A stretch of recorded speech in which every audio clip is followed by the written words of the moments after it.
Hello everyone, welcome back to Super Lorcana World, your one-stop shop for everything Lorcana. And last week we didn't do any how good is this card videos because we got distracted by other things that were happening. So this week, I want to give one to you early, maybe one later in the week.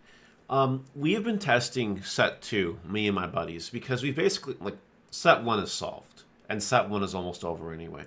So we've been printing out proxies and testing out set 2, and cooking, so to speak. And Grand PABBIE is a card. Let me tell you, this card lets you just get lore whenever you remove a damage from one of your characters, one or more damage from one of your characters.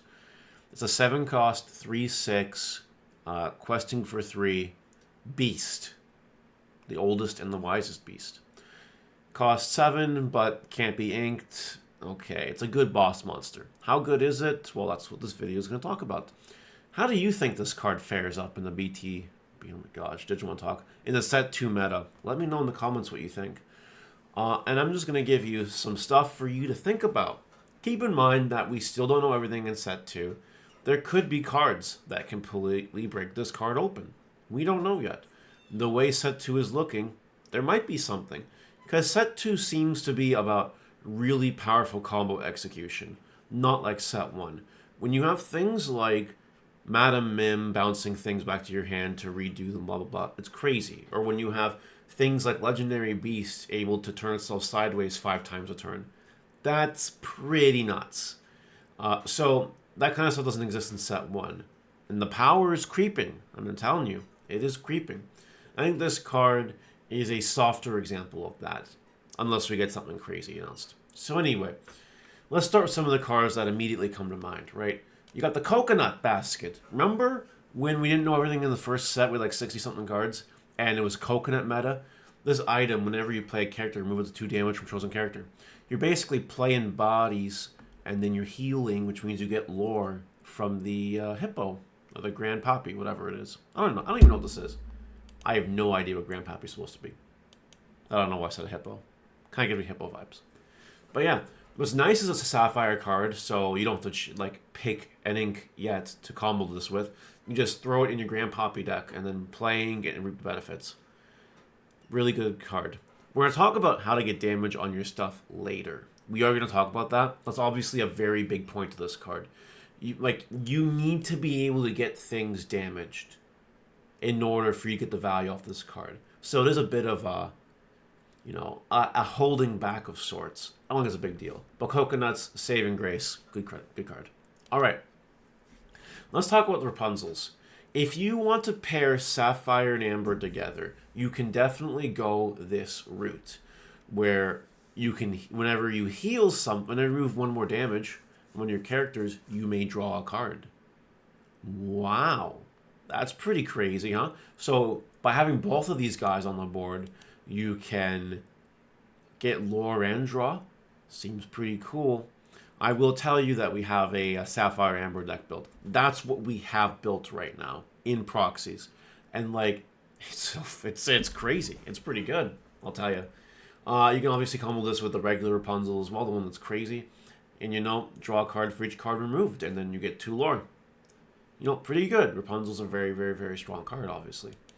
Got things like Cinderella. If you want to play a more of a princess type of deck, which you can do because Sapphire has Aurora. Aurora's a princess. These Rapunzel ladies, they're princesses. Removing 3 damage from a princess gets you 2 lore. Not too bad. Yeah, I don't think it's that bad at all, really. You got Hakuna Matata for widespread healing and lore gaining. It's a song, it's free, gains you a bunch of lore. It's really, really, really good. Now, something that we haven't tested is Musketeers, because there's only 3 Musketeers. There's only 3. So, maybe it's not worth it yet. It's not. But, when you play this character, remove 2 damage from each of your Musketeer characters. If you can have Musketeers on board, it's really cool. The problem, and why we can't do this, is because Mickey and Donald are steel, right? So you literally would have to have Goofy Turbo. We would need more Musketeers. So it is an untested concept. Theoretically, something that could work. It does have Bodyguard. It does have a big tanky guy. But it requires you to have a Goofy on board that takes damage and a Goofy in your hand. Unless we get more Amber Musketeers. A far stretch, probably not going to happen, but something for you to think about as life moves on. Alright, this is another combo we've tried, Timone. When you play this character, you may remove the 1 damage from chosen character. So obviously remove a damage, get 2 lore. Pretty powerful stuff. But you might be thinking to yourself, well, it's just Timone, right? Like, you play it great, not a big deal. But combo it with Stitch. So you can exert the Timone to draw a card, and then Timone heals, and you get 2 lore from that. And if you're playing a turbo deck, maybe you're saving your Timones, like a good player. Maybe you do 2 in 1 turn, and you get 4 lore. Don't forget that this Grand PABBIE also quests for 3. So a very big potential powerful turn. Stitch kind of lets you sort of get there. You know what I mean? It's a way that you can try to do things, but we need better cards as well. Fortunately, it's Amber. You can play the Bodyguard Simba to take some shots for you. You got stuff like that you can do. So, it gives you access to the rest of the Amber healing. It's okay. Like, you have to, you get to play like a Stitch aggro deck in the Amber side of thing, and there's cheap Sapphire cards too that work with Stitch, like the Grandma Talo, for instance. Really good card for it. So you do that, you draw some cards, and then you start doing some Grand PABBIE shenanigans, as long as stuff gets damaged, which is what I want to talk to you about next. So there is really no way to damage your own characters besides running them into your opponent's characters or letting them kill each other. Right? Well, look no further than Plasma Blaster. This is a very untested card. I have not tried this yet. But with Plasma Blaster, once per turn you pay 2 and tap, deal damage to chosen character. You can Plasma Blaster yourself. And then if you have a way to heal it, you got it. Now, Steel isn't known for healing. You would need the coconuts. The coconut basket. You would need to have coconut basket as well. So you can definitely get away playing like a Maurice, Grand PABBIE basket, plasma shooter item deck. I truthfully believe that. I have not tried it. In theory, it seems really good.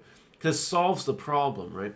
There are games that we play in proxies where, like, I'm playing my Amber Sapphire deck with this card, and my opponent just isn't suspending any of their guys.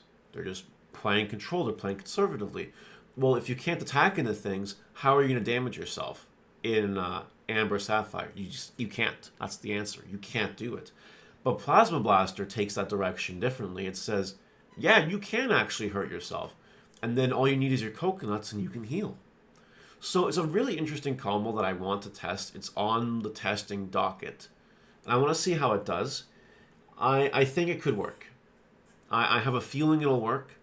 It just needs some finessing. And I need a deck build in my brain.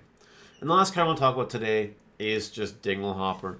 Dinglehopper does exist, and it does remove damage once per turn for no additional ink cost. Like, yeah, it's just another Amber healing card. It's just another Amber healing card. So I do think that Amber pairs best with this. I really do think there's something for the Plasma Blaster. I wish I had time to test it, but I just didn't with the Pokemon Regionals this weekend. Just didn't have time to test it. But I think the Grand PABBIE here has what it takes to be a meta contender. I think it will see play in the meta, and there's enough ways to make it work for sure. And we don't even know everything in set 2 yet. If we get more, it'll be a lot better, and if we don't, we don't. Well, that's fine. What do you guys think about the Grand PABBIE, though? Let me know in the comments. Let me know if you disagree, or let me know if I missed something. That's very possible, too. And with that, I'll see you guys later. Have a good day.